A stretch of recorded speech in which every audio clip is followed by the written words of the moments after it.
Tamil channel viewers அனைவருக்கும் மேக்னாவின் அன்பு வணக்கங்கள். இதுவரைக்கும் நம்ம சேனல் சப்ஸ்கிரைப் பண்ணலைன்னா சப்ஸ்கிரைப் பண்ணிக்கோங்க. மறக்காம பெல் பட்டனை பிரஸ் பண்ணிக்கோங்க. வாங்க நம்ம வீடியோக்குள்ள போலாம். நம் எண்ணப்படிதான் நம் வாழ்க்கை அமையும். ஓரூரில் ஒரு விறகு வெட்டி இருந்தான்.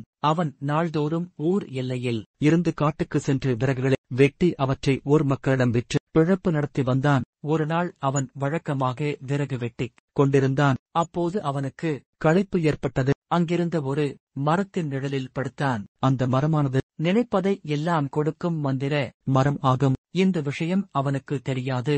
அப்போது தென்றல் காற்று சில்லென்று வீசியது. அது அவனுக்கு சுகமாக இருந்தது. இம்மாதிரியான நேரத்தில் ஒரு பஞ்சுமெத்தை இருந்தால் எவ்வளவு நலமாக இருக்குமென்று அவன் மனதில் நினைத்தான்.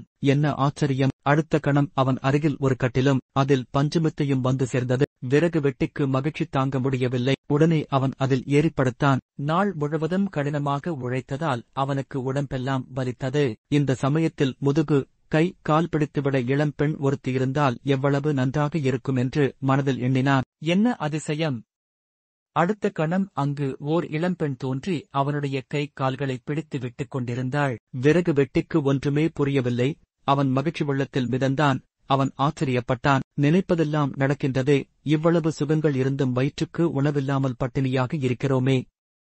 இப்போது அறுசுவை உணவு இருந்தால் எவ்வளவு நலமாக இருக்கும் என்று எண்ணினான். மறுகணமே தங்கத்தட்டில் அறுசுவை உணவு வந்தது. பல வகை உணவுகள் வந்தன.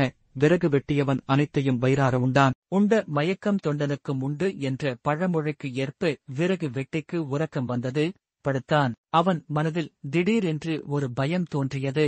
நாம் காட்டில் தனியாக அல்லவா இருக்கிறோம்?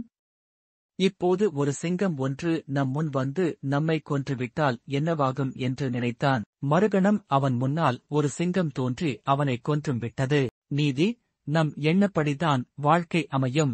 நாம் உயர்ந்தவற்றை நல்லதை எண்ணினால் நம் வாழ்க்கை நல்லதாகவே அமையும். தவறான எண்ணங்களை எண்ணினால் நம் வாழ்க்கை துன்பம் நிறைந்ததாக இருக்கும். எனவே நாம் உயர்ந்தவற்றையே நினைக்க வேண்டும்.